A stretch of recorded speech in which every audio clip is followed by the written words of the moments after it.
Olá, meus amigos e minhas amigas. Parece que a Rússia utilizou pela primeira vez em quase 2 anos de guerra um míssil hipersônico Zircon em um ataque a Kiev.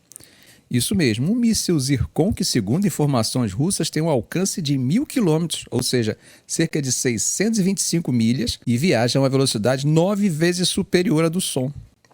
O Instituto Científico de Pesquisas Forenses de Kiev, lá na Ucrânia, disse que encontrou pedaços de destroços que coincidem com os componentes do Zircon após um ataque no dia 7 de fevereiro. A Rússia, por sua vez, afirmou que completou os testes do míssil Zircon em junho de 2022 e o próprio Vladimir Putin descreveu essa arma como parte de uma nova geração de sistemas de armas sem paralelo. Tem circulado um vídeo por aí mostrando o que seria destroços de um míssil, com algumas marcações bem específicas. E, pelo que foi dito, esses detalhes são bem característicos do míssil 3M-22 Zircon. A gente está falando de parte do motor e mecanismo de direção com marcações que não deixam dúvidas. O Ministério da Defesa russo, até o momento em que gravei esse vídeo, não fez nenhum comentário sobre o assunto. Essa velocidade hipersônica pode diminuir drasticamente o tempo de reação das defesas aéreas e dar capacidade de atacar alvos grandes, profundos e bem protegidos.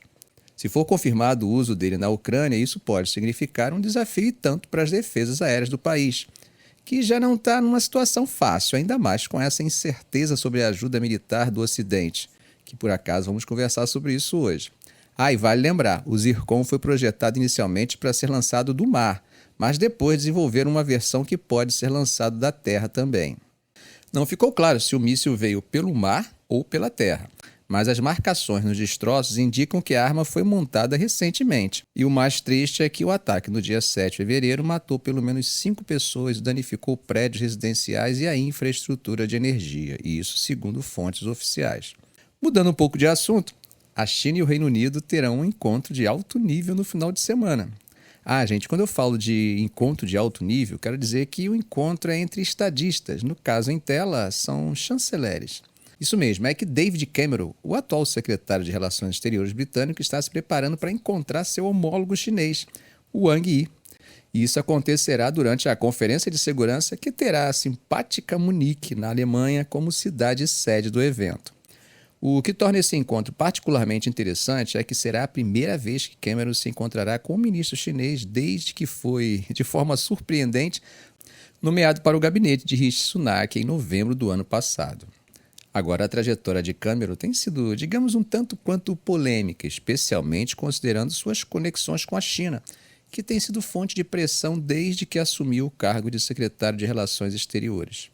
E há uma expectativa crescente para que ele aborde questões delicadas como direitos humanos e preocupações de segurança nacional em sua reunião com Wang. Lá em Duncan Smith, ex-líder do Partido Conservador e crítico aberto do regime de direitos humanos da China, foi bastante direto ao dizer que Cameron deveria levantar questões como o genocídio dos uigures, trabalho escravo entre grupos étnicos não Han, como os tibetanos, e o tratamento horrível do cidadão britânico Jimmy Lai, além do uso de tortura para obter evidências de acusação. Outro ponto de vista vem de Luke de Pulford, diretor executivo da Aliança Interparlamentar sobre a China, que critica a abordagem do Foreign Office em relação à diplomacia com a China, sugerindo que Cameron precisa demonstrar uma nova perspectiva, especialmente no que diz respeito ao julgamento de Jimmy Lai, o apoio de Pequim à guerra de Putin e as atrocidades contra os uigures em Xinjiang. Falando sobre Jimmy Lai, a situação dele está sob intensa vigilância, especialmente considerando as crescentes influências de Pequim na antiga colônia britânica de Hong Kong. Cameron já se pronunciou contra a perseguição política de Lai, enfatizando o direito à liberdade de expressão. Não sei se vocês já perceberam, mas Cameron, desde que deixou o cargo de primeiro-ministro, tem estado bastante envolvido com a China. Tem promovido uma era dourada nas relações e até mesmo liderando a criação de um fundo de investimento de US$ 1 bilhão entre o Reino Unido e os chineses. Mas suas ações, como promover investimento estrangeiro em uma cidade portuária financiada pela China em Colombo, Sri Lanka, tem gerado alguns olhares atravessados e críticas de ser um exemplo da diplomacia de armadilha de dívida da China.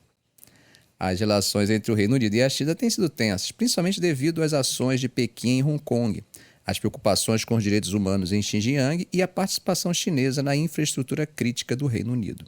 A conversa telefônica de Cameron com Wang em dezembro pareceu sinalizar um desejo de manter uma relação construtiva, mas resta ver como essa dinâmica se desenvolverá, especialmente após esse encontro. Mudando um pouco de foco, mas ainda em assuntos geopolíticos, a Rússia colocou a primeira-ministra da Estônia, Kaja Kallas, e outros oficiais dos estados bálticos em uma lista de procurados. Isso mesmo, eles foram acusados de destruir monumentos a soldados soviéticos.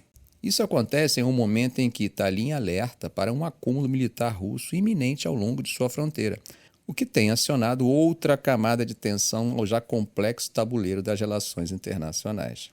Para ficar em um campo feminino, já que se trata de uma primeira-ministra, quem se manifestou primeiro pelo lado russo também foi uma mulher, a já conhecida porta-voz do Ministério das Relações Exteriores da Rússia. Zakharova soltou uma declaração tanto quanto carregada no seu canal do Telegram. Veja o que ela disse. Isso é só o começo. Crimes contra a memória dos libertadores do mundo do nazismo e do fascismo devem ser processados.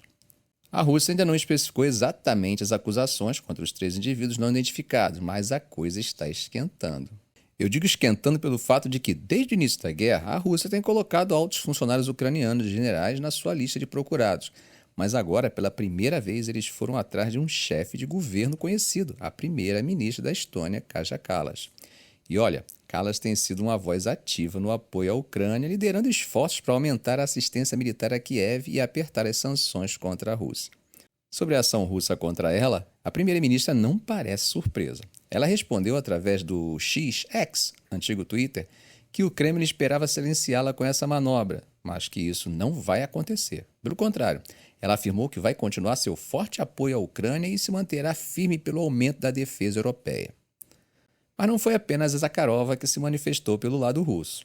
Quando questionado sobre Kallas, o porta-voz de Putin, Dmitry Peskov, não poupou palavras, dizendo que a líder estoniana tomou atitudes hostis contra a Rússia e contra a sua memória histórica.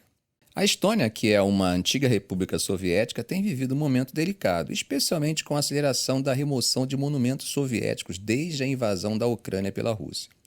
Kallas prometeu remover todos os monumentos soviéticos dos espaços públicos, uma decisão que, sem dúvida, mexe com as tensões internas, considerando que quase um quarto da população da Estônia é de etnia russa. Além disso, a Estônia tem tomado medidas para contra-atacar as versões pró-Rússia sobre a guerra na Ucrânia, banindo 4 canais russos da televisão a cabo, que são uma grande fonte de notícias para muitos russos étnicos mais velhos que vivem no país. As tensões estão altas e a Estônia, junto com outros estados bálticos e a Finlândia, está observando de perto os movimentos militares da Rússia na fronteira. Informações recentes do Serviço de Inteligência Estrangeira da Estônia indicam que a Rússia planeja dobrar o número de suas tropas na fronteira, como parte de preparativos para um possível conflito militar com a OTAN nos próximos 10 anos. Os 3 estados bálticos, Estônia, Letônia e Lituânia, já mandaram embora diplomatas russos de seus países. Isso aí é o reflexo das tensões que estão rolando por causa do conflito na Ucrânia. Desde que esses países desligaram da União Soviética, as relações com Moscou ficaram meio tensas e eles veem a Rússia como um estado de caráter imperialista. Bom, mudando de assunto, mas de alguma forma ainda tratando da Ucrânia, o Senado dos Estados Unidos finalmente deu o sinal verde para um pacotão de ajuda de guerra de 95 milhões para a Ucrânia, Israel e outros aliados dos Estados Unidos.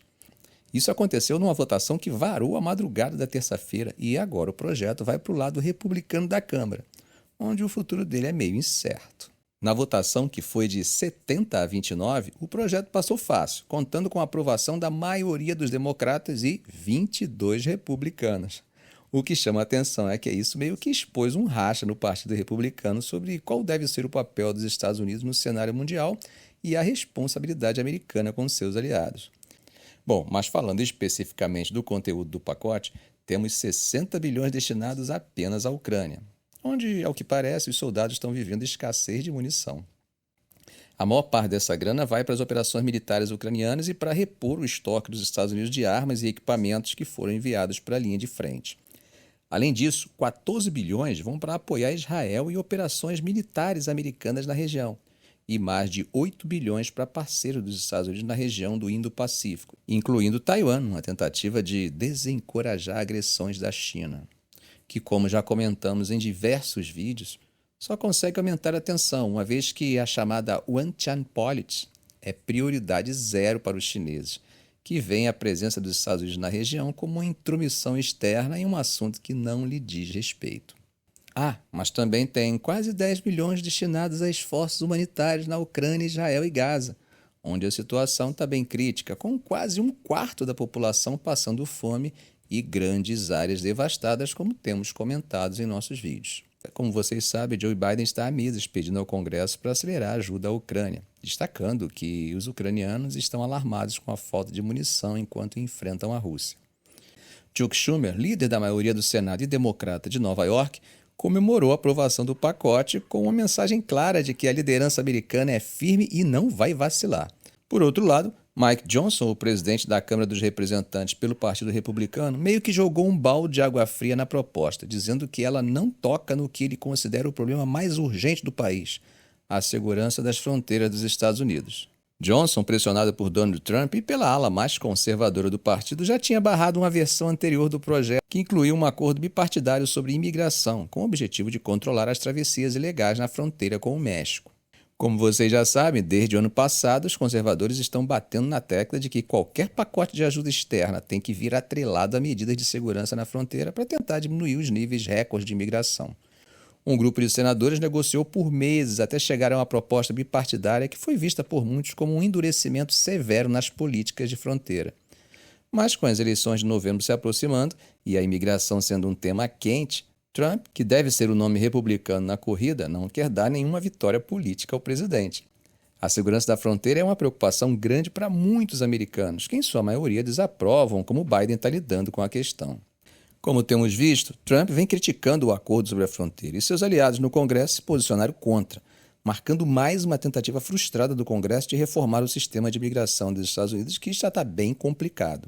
Semana passada, vimos um movimento interessante no Senado. Os republicanos barraram uma versão do projeto de lei que incluía medidas de segurança na fronteira. O líder democrata Schumer decidiu então seguir em frente com um pacote de ajuda externa mais enxuto, deixando de fora a questão de segurança na fronteira. O senador Chris Murphy, um democrata de Connecticut, teve um papel importante nessa negociação bipartidária sobre segurança na fronteira. Ele acusou os republicanos de se afastarem do acordo porque, segundo ele, Trump acredita que o caos na fronteira é bom para sua campanha. Murphy fez um apelo à Câmara para que tomasse uma atitude, destacando que os riscos são enormes. Já do outro lado, temos o senador Mitch McConnell, republicano de Kentucky e líder da minoria, que apoiou o projeto de lei apesar da ampla hostilidade dentro do seu próprio grupo, uma hostilidade inflamada pela oposição de Trump. McConnell fez uma declaração marcante dizendo: "A história acerta todas as contas. E hoje, sobre o valor da liderança e força americanas, a história registrará que o Senado não piscou." Adivinha quem ficou muito feliz com a notícia? Ele mesmo, o presidente da Ucrânia, Volodymyr Zelensky, celebrou a aprovação do projeto de lei em uma postagem no X, destacando como a continuação da assistência dos Estados Unidos ajuda a salvar vidas humanas do terror russo. Ele ressaltou que isso significa que a vida continuará em suas cidades e triunfará sobre a guerra.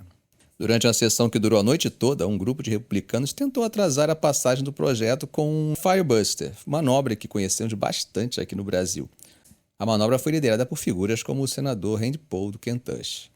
Paul, que votou contra o projeto de lei que incluía políticas de fiscalização da fronteira, declarou que estamos sendo invadidos. Uma invasão literal está cruzando nossa fronteira. E ele criticou a prioridade do Senado em enviar ajuda ao exterior em vez de se concentrar nos problemas da fronteira. E para adicionar mais uma camada a essa história, alguns senadores de esquerda também se opuseram ao projeto de lei devido à inclusão de bilhões de dólares em ajuda militar ofensiva a Israel, à medida que o número de palestinos mortos na guerra em Gaza se aproxima de 30 mil. O senador Jeff Merkley, democrata de Oregon, expressou que não poderia votar a favor de enviar mais bombas e munições para Israel, dadas as circunstâncias, posição compartilhada por Bernie Sanders, de Vermont, que defende condicionar a ajuda a Israel com base em seu cumprimento dos direitos humanos e acordos internacionais em Gaza. Ficamos por aqui. Se esse vídeo foi útil a você, faça um comentário, compartilhe em suas redes sociais, dê um like. E é claro, se ainda não for inscrito, inscreva-se no canal e ative o sininho.